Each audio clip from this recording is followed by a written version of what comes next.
یہ سڑکوں پر لا کے سج لگا کے عوامی جذبات بھڑکا کے اچھالنے کے لیے نہیں ہوتے. کوئی ان کو چیلنج کر دیں تو یہ ہر روز شکست کھا کے گھر آ جائیں. جتنی غیر عالمانہ، غیر معتبرانہ، غیر فقیہانہ یہ باتیں کرتے ہیں اور دین کے مسائل کو جس طرح سوکیانہ طریقے سے اچھالتے ہیں، جس میں نہ علم، نہ تحقیق، نہ شعور، تو اس سے دین کی حرمت پہ حرف آئے. تحفظ حرمت رسالت کا نام لیتے ہوئے اہانت حرمت دین کے مرتکب ہو جائیں ہر روز. حرمت دین کی اہانت کروائیں ہر روز، اور یہ کچھ ہو رہا ہے. جب بھی ایسے مواقع آئے ہیں تو انہوں نے صحیح روش کبھی نہیں اپنائی کہ علمی جنگ لڑیں اور اس مسئلے کا حل کروائیں. ہمیشہ علمی محاذ پہ شکست کھائی ہے. میں 3-4 واقعات دیتا ہوں آپ کو، اور میدان میں آ کے شور شرابہ کر کے لوگوں کے ذہن پر آگندہ کیے. اب دوسرا واقعہ 1982 کا ہے. پہلا میں نے وفاقی شرعی عدالت کا قانون توہین رسالت کا پوری ہسٹری سنا دی. 1982 میں وفاقی شرعی عدالت اسلام آباد میں تو رجم کو چیلنج کر دیا. جنرل ضیاء الحق نے قانون جاری کر دیا تھا، حدود آرڈیننس، اور شادی شدہ مرد اور عورت کی بدکاری پر رجم کی سزا جو حد ہے سنت سے، اس کا انکار کر دیا گیا. کسی نے اس کو چیلنج کر دیا. اب یہ تمام علماء کئی مہینے کیس چلتا رہا، اس عدالت میں پیش ہوئے، وفاقی شرعی عدالت میں، کراچی سے لے کے پشاور تک سب پیش ہوئے، اور یہ عدالت کو مطمئن نہیں کر سکے. یہ سطح ہے، علمی سطح کا یہ عالم ہے.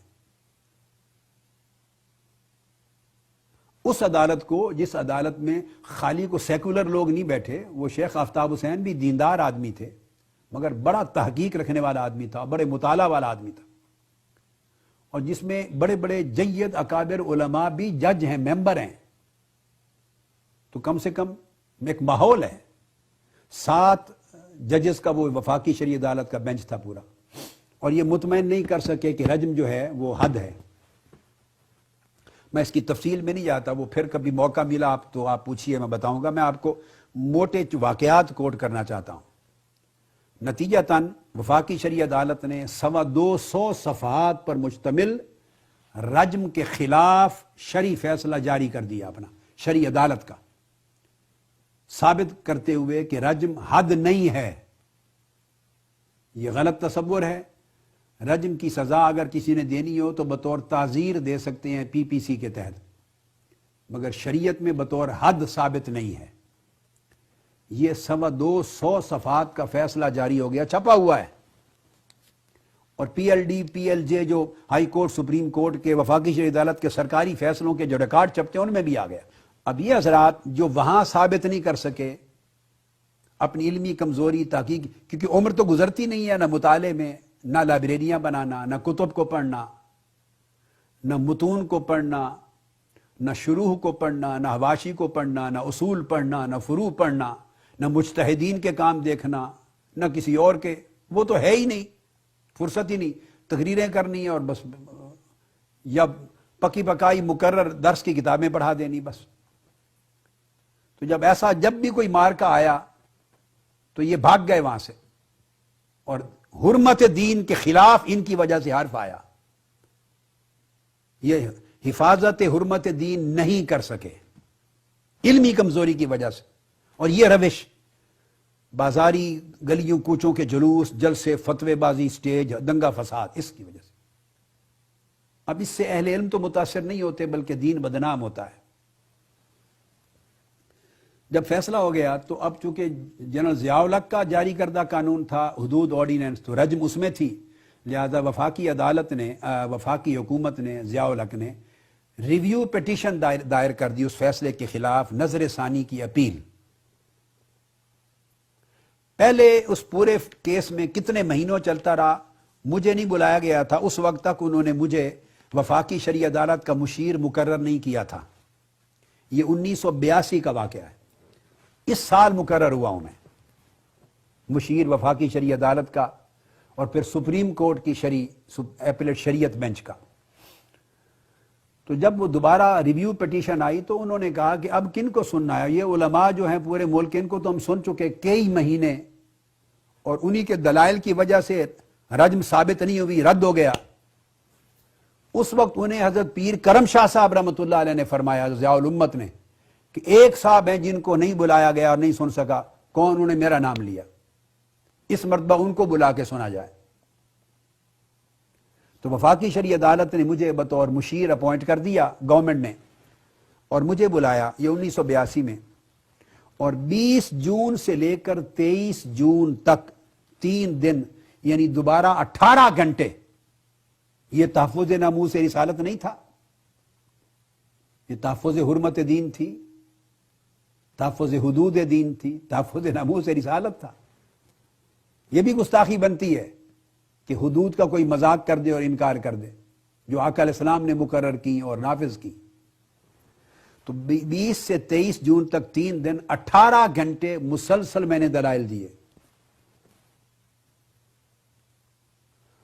اب میں آپ کو واللہ باللہ تاللہ کہہ رہا ہوں، قسم کھا کر، اللہ گواہ ہے، ہمارے مسلک کے سارے علماء بھاگ گئے تھے، ریویو پٹیشن میں ایک بھی نہیں آیا وہاں، کہ پہلے ہی ان کی اتنی پسپائی ہو چکی تھی۔ یہ صرف جلسے جلوس کر کے لاؤڈ سپیکر پکڑ کے گلے پھاڑنے کے لیے۔ دوبارہ اپیئر ہوئے اہل حدیث اور دیوبندی مسلک کے لوگ، علماء، مگر ان کی بھی سماعت ہو چکی تھی، وہ بھی ثابت نہیں کر سکے تھے۔ مگر بہر صورت جب 3 دن میرے دلائل ہوئے تو میرے پیچھے پورا کمرہ عدالت کا ان علماء سے بھرا ہوا ہوتا تھا، ان علماء سے بھرا ہوا ہوتا تھا۔ اب میں اس کی تفصیل میں نہیں جاتا، وہ ایک بڑا ایک اپنی جگہ 18 گھنٹے کے دلائل ہے، ایک علمی سبجیکٹ ہے، ان کے کیے ہوئے فیصلے کو بدلوانا کوئی چھوٹی سی بات تو نہیں تھی۔ اب پہلے فیصلے میں اختلافی تھا نا، یعنی حضرت پیر کرم شاہ صاحب نے، مفتی تقی عثمانی صاحب نے، ایک اور پشاور کے جج تھے، وہ بھی اہل حدیث یا دیوبندی مسلک کے تھے، تو انہوں نے اختلافی نوٹ لکھا، اس کے رجم کے حد ہونے پر لکھا۔ اکثریتی تمام جج مطمئن نہ ہو سکے، یہ تو علماء تھے، انہوں نے تو ماننا تھا، باقی مطمئن نہیں ہو سکے ان کے دلائل سے، سو کثرت رائے سے فیصلہ رد ہو گیا تھا، رجم کی سزا ہونے کے رد پر تھا۔ اب دوبارہ اس بینچ میں سماعت ہوئی، تو اب یہ علماء کئی جو دوسرے مسلک کے آئے، انہوں نے، کسی نے پہلے دن جب بات ہوئی سنت کی اور حدیث کی، کو فنی باتیں ہوئی، تو پیچھے سے آواز آئی کہ اے بریلوی اصول حدیث تے کی گل کرے گا۔ میرے کان پہ آواز پڑی، لو جی یہ بریلوی بھی اصول حدیث تے گل کرن لئی آ گیا، اس نے فن حدیث پر کیا بات کرنی ہے؟ پیچھے سے آواز آئی عدالت میں، میں نے مڑ کے دیکھا، میں تو خود کو نہیں کہتا بریلوی، لیکن اس دن کہا، میں نے کہا آج پھر بریلوی کو بھی سن لینا اصول حدیث۔ مولوی صاحب دھیان نال سننا، پھر تو آج سمجھ آ جائے گی۔ خیر الحمدللہ وہ جتنے علماء آئے تھے انہوں نے درخواستیں دی کہ ہمیں بھی سماعت کا موقع دیں۔ چیف جسٹس نے کہا آپ سب کو سن چکے ہیں، کئی مہینے آپ کے پلے سے نکلا کچھ نہیں، اور آپ ہی کی بحث کے نتیجے میں یہ فیصلہ آیا ہے 250 صفحات کا کہ رجم حد نہیں ہے، اب کیا سننا ہے آپ سے؟ تاہم انہوں نے کہا آپ اگر جو کو لکھ کے لائے ہیں یا نہیں تو لکھ لیں، اور لکھ کے رجسٹرار کے بعد جمع کرا دیں۔ چونکہ پہلے دن جب انہوں نے 3-4 گھنٹے 2-3 گھنٹے مجھے سن لیا، انہوں نے کہا کہ اب ہم قادری صاحب کو ہی سنیں گے، جتنے دن سننا پڑا، 250 صفحات کا ہم فیصلہ لکھ چکے ہیں، ہم نے اپنا ذہن بدلنا ہے یا نہیں بدلنا، اس کے لیے بہت قوی دلائل چاہیے جو ہمیں مطمئن کرے، اور وہ جو کچھ ملے گا ان سے ملے گا، آپ سے کچھ نہیں ملنا، لہذا اب کسی اور کی سماعت نہیں ہوگی، آپ دلائل دینے ہیں تو رجسٹرار کو جمع کرا دیں۔ الحمدللہ تعالی 18 گھنٹے کی بحث کے بعد پھر وہ فیصلہ آیا، اور اس بینچ نے متفقہ فیصلہ کر کے اپنے پہلے فیصلے کو واپس لے لیا اور رجم کو حد تسلیم کیا۔ حضرت پیر کرم شاہ صاحب رحمۃ اللہ علیہ جب میں باہر نکلا، ان کی آنکھوں میں آنسو رواں تھے، رو رہے تھے اور گلے لگا کے چومتے تھے، میں بار بار چھوڑتے نہیں تھے، اور کہتے تھے کہ آپ نے دین کی بھی اور اہل سنت کی لاج رکھ لی، بار بار کہتے تھے۔ اب آپ میں سے پرانے، چونکہ 28 سال پرانی بات ہے، کچھ لوگ یاد ہیں، ہاتھ کھڑا کریں جنہوں نے حضرت پیر کرم شاہ صاحب سے یا سارا واقعہ سنا ہوا ہو، پورا معلوم ہو، ہاتھ کھڑا کریں، کن کن کو معلوم ہے یہ سارا؟ تاریخی طور پر تو معلوم ہے سب کو. جی جی تو اور انہوں نے کیا کیا؟ جب وہ فیصلہ آ گیا تو جلسے جلوس شروع کر دیے تھے، لڑکوں کو، مدارس کے طلباء کو جلسے شروع کر دیے تھے، جلوس، ہنگامہ رائی، ضیاء الحق فلاں کتا، اور یہ کام شروع کر دیے تھے اور عدالت کے خلاف.